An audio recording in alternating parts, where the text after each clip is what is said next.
السلام عليكم. ولد خشنك ماشي كنت لو تلقين waxaa loogu talagalay recycle bin waxaa sameynaysaa waa qaadaysaa anaa kula qaadayo markaan qaadno waxaan ku tuuraynaa recycle binka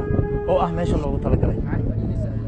waxaan ka faa'iideyna waxay tahay haddii deegaankeena anaga aan nadiif u weyno dad ajaanib ah intay noo imaadaan nooma nadiifinayaan haddii deegaankeena bilicdiis aan soo celi weyno dad ajaanib intay imaadaan naguma dhiirigelinayaan in deegaankeena bilicdiis aan soo celino midda kale waxaa ogaataa in qashinka laga qaado dhulka la geeyo meesha loogu talagalay waxay tahay sadaqo haddii marka sadaqo aad samaysid adiguna waxaa helaysaa ajar anigana waxaa helaya ajar marka waxaa samaysaa adigoo maadsan hadartaan labada shay aad turta mid ka mid anigaa qaadayo mid kalena adiga qaad si aan ugu ridna meesha loogu talagalay ee recycle binka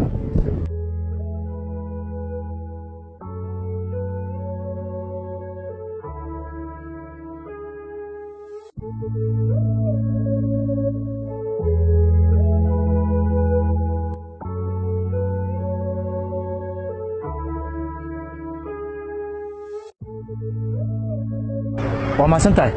waxaan ka codsanaa oo kugu dhiirigelinaa haddii aad aragtid qof kaleeto oo inta wax cuna ama wax aba ku tuuraya wadada ama jidka in aad ku dhiirigelisid in qashinkaas inta uu ka qaado jidka markaasna uu geeyo recycle binka ama meesha loogu talagalay si dhammaanteena aan u helno ajarka aysan anaga bis noogu koobnaanin taasna waxay tahay waxaan kugu dhiirigelinayo waana mahadsantahay thank you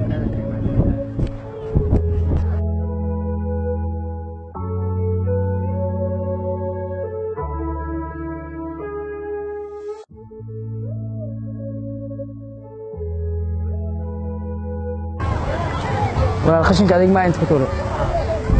khashinka inta ina ku tuurto recycle bin ayaa loogu talagalay soo mu wanaagsan recycle bin inaad geysid sharaf ma aan khashinka inta loogu tuuro walaal aan isla qaadno